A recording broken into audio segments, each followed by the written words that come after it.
ఇంకా చెప్పాలంటే చిన్న కోరిక దగ్గర నుంచి పెద్ద కోరిక వరకు ప్రతిదీ, ఆఖరికి తినాలనుకున్న పదార్థంతో సహా పరిశీలించి అది నీకు అందుబాటులోకి వచ్చేటట్టు చేస్తా. ఏదో పెద్ద సమస్యలు తీసేయటం, చిన్న చిన్న విషయాలు వదిలేయటం కాదు. ప్రతిదీ, ఆఖరికి నువ్వు ఏదైనా పదార్థం తినాలనిపించినా కూడా అది నీకు వచ్చేటట్టు చేస్తాడు. మామిడికాయల సీజన్లో కొంచెం మామిడికాయలు అంటే మనకి ఇష్టంలే. అప్పుడు సేవకు వచ్చిన తొలి తిన్నాళ్ళు డబ్బులు లేవు. 10 రూపాయలు ఉంటే 2 రోజులు పచ్చడికి వచ్చిద్దిరా అన్నట్టుంది పరిస్థితి. ఆ నూకలో ఆ రేషన్ బియ్యం ఏదో వండుకుంటాం. మనం పచ్చడి తయారు చేసుకోకపోతే కొట్లో పచ్చడి ఒక 5 రూపాయలు పెడితే పచ్చడి వచ్చిద్ది, నడుస్తుంది.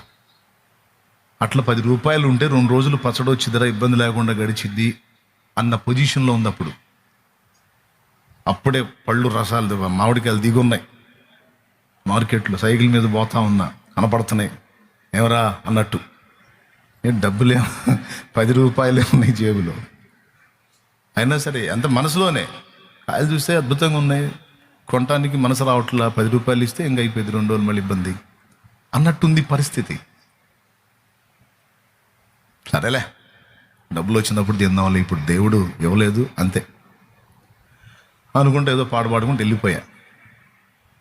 అయిపోయింది ఆ రోజు, పూర్తిగా అయిపోలా. సాయంత్రం అయింది.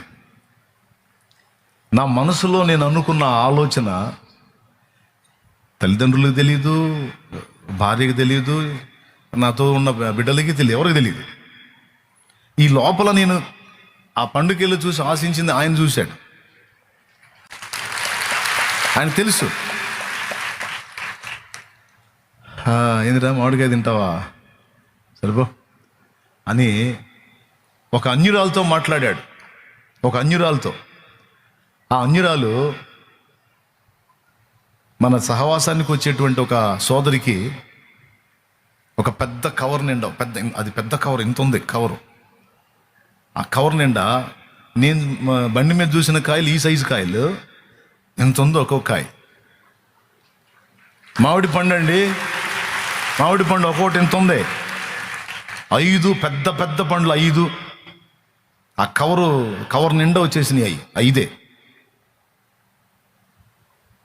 నువ్వేదో చెబుతుంటావు అప్పుడప్పుడు మా పాస్టర్ గారు అని, ఇది తీసుకెళ్ళి ఆయనకి అని పంపించింది. ఆ రోజే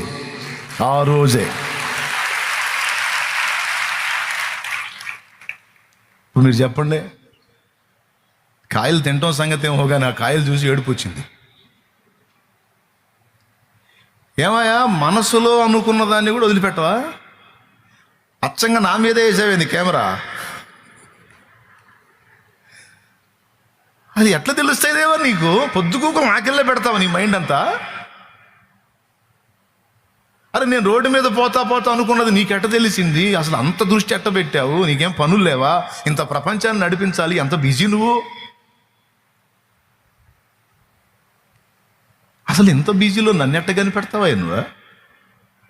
ఒకసారి కనిపెట్టేటువంటి ఆనాటి నుంచి ఈనాటి వరకు ప్రతిరోజు, ప్రతి గంట, ప్రతి నిమిషం, ప్రతి సెకండ్, ప్రతి గడియ కనిపెడతానే ఉన్నాడు నిన్ను, నన్ను.